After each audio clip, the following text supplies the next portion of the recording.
நெல்லை அருகே பரபரப்பு.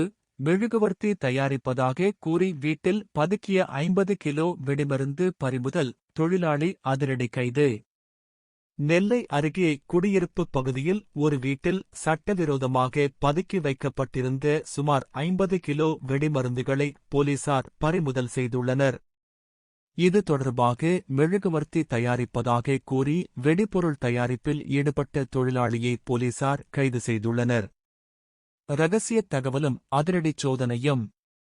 திருநெல்வேலி மாவட்டம் சிவந்திப்பட்டி அடுத்துள்ள முத்தூர் கிராமத்தில் மெழுகுவர்த்தி தயாரிக்கும் தொழில் செய்வதாக கூறி ஒரு நபர் வீட்டை வாடகைக்கு எடுத்து தங்கியுள்ளார்.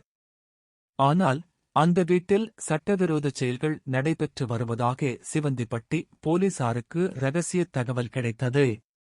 இந்த தகவலின் அடிப்படையில் நேற்று பிப்ரவரி 25 மதியம் சப்-இன்ஸ்பெக்டர் விஜயகுமார் தலைமையிலான தனிப்படை போலீசார் அந்த வீட்டிற்குச் சென்று அதிரடி சோதனையில் ஈடுபட்டனர்.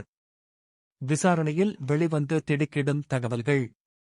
போலீசார் நடத்திய சோதனையில் அங்கு நெல்லை டவுன் பகுதியைச் சேர்ந்த கணபதி என்பவரின் மகன் மாணிக்கராஜா 41 என்பவர் சிக்கினார்.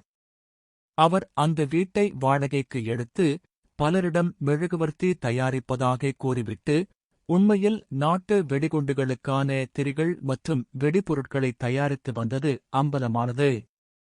மேலும் அவர் தயாரிக்கும் இந்த வெடிபொருட்கள் மற்றும் திரிகளை பிற மாவட்டங்களுக்கும் வெளிமாநிலங்களுக்கும் கடத்திச் செல்ல திட்டமிட்டிருந்ததும் முதற்கட்ட விசாரணையில் தெரியவந்துள்ளது. 50 கிலோ வெடிபொருட்கள் பறிமுதல். இதனைத் தொடர்ந்து அந்த வீட்டிலிருந்து நாட்டு வெடிகுண்டு தயாரிப்பதற்கான மூலப்பொருட்கள் மற்றும் திரிகள் தயாரிப்பதற்கான வெடிமருந்துகள் என மொத்தம் 50 கிலோ வெடிபொருட்களை போலீசார் பறிமுதல் செய்தனர்.